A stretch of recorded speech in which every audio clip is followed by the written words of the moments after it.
Telugu Desam party అనేటటువంటి party మొదటి నుండి కూడా ఒక అభూత కల్పనని వారే సృష్టించి దాన్ని ప్రమోట్ చేయడంలో పూర్తి స్థాయి వారి యొక్క సమయాన్ని కేటాయిస్తూ ఉంటారు. అంటే ఒక మనిషి మంచివాడైనప్పటికీ కూడా తన గురించి, తన క్యారెక్టర్ గురించి వీళ్ళే రకరకాలుగా క్రియేట్ చేసి వాటిని ప్రమోట్ చేయడంలో వారి టైంని అంతా కూడా స్పెండ్ చేస్తూ ఉంటారు. ఎప్పుడైతే 2024 ఎన్నికల్లో పవన్ కళ్యాణ్ గారు కూడా వారితో జతకట్టారో వారు ఆ యొక్క బాధ్యతని పవన్ కళ్యాణ్ గారు కూడా చెప్పినట్టున్నారు. ఇంకా కళ్యాణ్ గారు కూడా మాట్లాడినటువంటి మాటలు అన్నీ కూడా చాలా బాధ అనిపించినాయి. ఆ సమయంలో మా నాన్నగారి స్వర్గీయ జక్కంపూడి రామ్మోహన్ రావు గారికి, చిరంజీవి గారి కుటుంబానికి ఉన్నటువంటి అనుబంధం కోసం వేరే చెప్పాల్సిన అవసరం లేదు.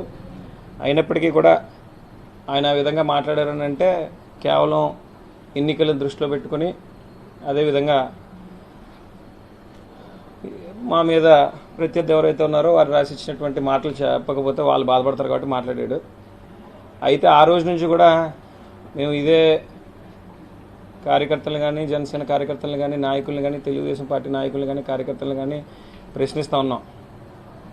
మీరు ఏవైతే మమ్మల్ని పదే పదే దూషిస్తున్నారో, ఏ మాటలైతే మా గురించి మాట్లాడుతూ ఉన్నారో, ల్యాండ్ కబ్జాలు కానివ్వండి, బెట్టింగ్ మాఫియాలు అంటున్నారు, పేకాట క్లబ్బులు అన్నారు, ఇవన్నీ కూడా మీరు మాట్లాడిన మాటల్లో నిజం ఉంటే రుజువు చేయమని చెప్పి ఎన్నోసార్లు నేను మాట్లాడటం జరిగింది.